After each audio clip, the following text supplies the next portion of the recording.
Bonjour. Ben Rich, un brillant scientifique, ingénieur en aéronautique, et père de l'avion furtif F-117, est devenu depuis sa mort, un véritable personnage énigmatique.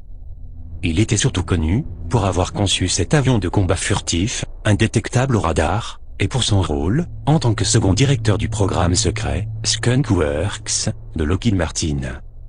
Né en 1925, Ben Rich est décédé en 1995, après avoir déclenché une véritable controverse qui existe encore actuellement parmi ses amis, les critiques, et tous ceux qui l'ont entendu parler publiquement, pour savoir s'il croyait ou non aux ovnis, et aux extraterrestres. À ce jour, de nombreuses questions à ce sujet semblent encore rester sans réponse. En effet, Ben Rich aurait fait une incroyable confession sur son lit de mort, en déclarant qu'il savait que les extraterrestres et les apparitions d'ovnis étaient réelles. Il a aussi, semble-t-il, publiquement révélé cette information en déclarant « Nous avons maintenant la technologie pour pouvoir renvoyer E.T. à la maison ». Certains sceptiques prétendent qu'il s'agissait seulement d'une plaisanterie de sa part. Mais était-ce vraiment le cas? Il existe aussi d'autres déclarations qui lui sont attribuées, dans lesquelles il aurait prétendu que la technologie trouvée à Roswell avait été utilisée pour le développement des avions militaires américains les plus secrets. Ces communications présumées de Ben Rich à son ami John Andrews semblent crédibles. Mais depuis sa mort, les réponses définitives à ces questions sont perdues pour toujours. Les projets de développement de technologies avancées de Lockheed Martin, connus officiellement sous les noms de Skunk Works, étaient des installations de recherche aéronautique secrètes, à Burbank, en Californie. Le fondateur et premier directeur de ce programme secret était Clarence Johnson, qui était le concepteur de l'avion espion américain, connu sous le nom de U-2. Ben Rich a rejoint ce programme secret en 1954, et a participé à la conception de divers avions, dont un prototype capable d'atteindre des vitesses supérieures à 2000 km/h. Il est devenu le deuxième directeur du programme, occupant ce poste de 1975, jusqu'à sa retraite en 1991. Ben Rich était donc connu pour sa conception des avions furtifs opérationnels, qui sont des avions indétectables au radar. Selon une source, tous les programmes sur lesquels il avait travaillé auraient commencé comme des projets top secrets, qui auraient été testés dans la célèbre zone 51, au Nevada. Un endroit qui est à l'origine de beaucoup de rumeurs sur les ovnis. Ben Rich a reçu de nombreuses récompenses au fil des années, y compris un prix décerné par le ministère de la Défense, pour services rendus. Après sa retraite, il a continué à parler dans le pays, des réalisations de ce programme secret de Lockheed Martin. Certains croient que les choses qu'il a dites lors de ces événements publics, soutiennent sa croyance des ovnis, et des extraterrestres. D'autres disent qu'il ne faisait que plaisanter lors de certains de ses commentaires. Mais il existe aussi des lettres qu'il a écrites à un ami, et des preuves d'une conversation téléphonique importante, qu'il a eue, juste quelques jours avant sa mort, et où il parlait de l'existence des ovnis. John Andrews, un de ses amis, était aussi un ingénieur chez Lockheed Martin, et a exprimé son opinion personnelle dans une lettre destinée à Ben Rich, où il affirmait que les ovnis existent, et lui demandait de révéler ce qu'il savait. Andrews a prétendu que Ben Rich lui avait répondu qu'il savait qu'il existait deux types d'objets volants non identifiés. Ceux que nous construisons, et ceux qu'ils construisent. Ben Rich affirmait donc qu'il existait des ovnis d'origine humaine, issus de projets top secrets, et d'autres, d'origine étrangère, et a poursuivi en déclarant que la plupart des conceptions aérospatiales biomorphiques étaient inspirées par la technologie récupérée dans l'engin qui s'était écrasé à Roswell. Ben Rich a écrit qu'il pensait que le public américain ne pourrait pas supporter la vérité sur les ovnis et la présence extraterrestre. Cependant, il a changé d'avis vers la fin de sa vie, et a estimé que le fait de garder ce secret serait beaucoup plus un danger pour la liberté personnelle des citoyens, en vertu de la Constitution des États-Unis, que pour les visiteurs étrangers.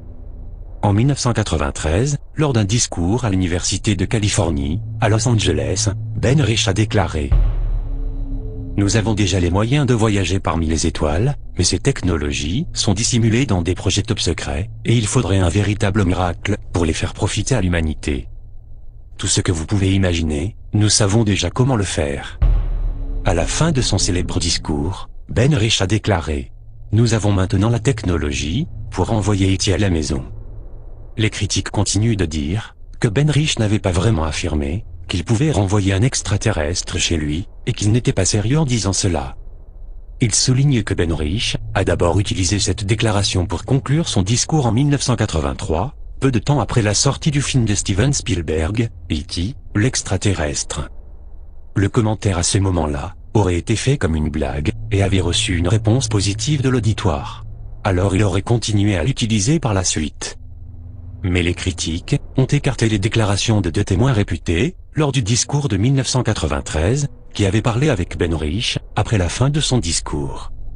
Ian Arzan et Tom Keller, tous deux anciens élèves de l'université de Los Angeles, et passionnés d'ufologie, ont rencontré Ben Rich après son discours, et lui ont demandé de s'expliquer sur cette fameuse phrase énigmatique. Et un échange se serait alors déroulé entre eux. Ian Arzan a raconté que Ben Rich lui aurait dit « Nous savons comment voyager vers les étoiles. Nous avons trouvé une erreur dans les équations, et cela ne prendra pas une vie pour le faire. » Arzan a alors continué de le questionner, en demandant comment fonctionnaient les systèmes de propulsion interstellaire des ovnis. Ben Rich lui aurait alors dit « Permettez-moi de vous poser une question. Comment fonctionnent les ESP ?»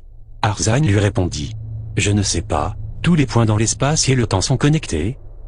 Et Ben Rich a alors rétorqué « Voilà. C'est comme ça que ça fonctionne. » Puis il se retourna, et s'éloigna. Arzan a interprété les commentaires de Ben Rich comme signifiant que les scientifiques américains sont conscients de l'existence d'une technologie de propulsion interstellaire qui implique un ensemble d'équations connues. Mais les sceptiques continuent de prétendre que c'était juste une façon pour Ben Rich de soi-disant continuer sa plaisanterie. Il existerait aussi une confession de Ben Rich sur son lit de mort, faite à James Goodall, un journaliste aérospatial et conférencier réputé, qui était devenu son ami. Goodall a déclaré qu'il avait parlé avec Ben Rich environ 10 jours avant sa mort. La conversation s'était passée au téléphone, alors que Ben Rich était dans un hôpital de Los Angeles. Goodall prétend que Ben Rich lui aurait dit ceci. « Jim, nous avons des choses dans le désert, qui dépassent de 50 ans, tout ce que vous pouvez comprendre. Tous les endroits que vous avez vus, dans Star Wars, ou Star Trek, nous y sommes déjà allés, ou nous avons décidé, que cela n'en valait pas la peine. » Ils ont environ 45 000 personnes qui travaillent à Skunk Works, chez Lockheed Martin. Qu'ont-ils fait pendant les 18 ou 20 dernières années? Ils construisaient quelque chose. Ben Rich était un brillant ingénieur, dont certaines de ses contributions à l'industrie aérospatiale seraient encore cachées au public à ce jour. Sa curiosité a continué tout au long de sa vie. Même les critiques, qui se demandent s'il a bien fait certains des commentaires qui lui sont attribués, pensent néanmoins qu'il croyait en l'existence d'une autre vie intelligente dans l'univers, même s'il suppose qu'elle serait probablement lointaine et définitivement mystérieuse. Alors, Ben Rich disait-il la vérité quand il parlait d'une technologie très avancée, cachée au public, et qui révélerait l'existence d'un programme spatial secret? À vous de juger. Je vous remercie de m'avoir suivi, et je vous dis à très bientôt, pour la prochaine vidéo.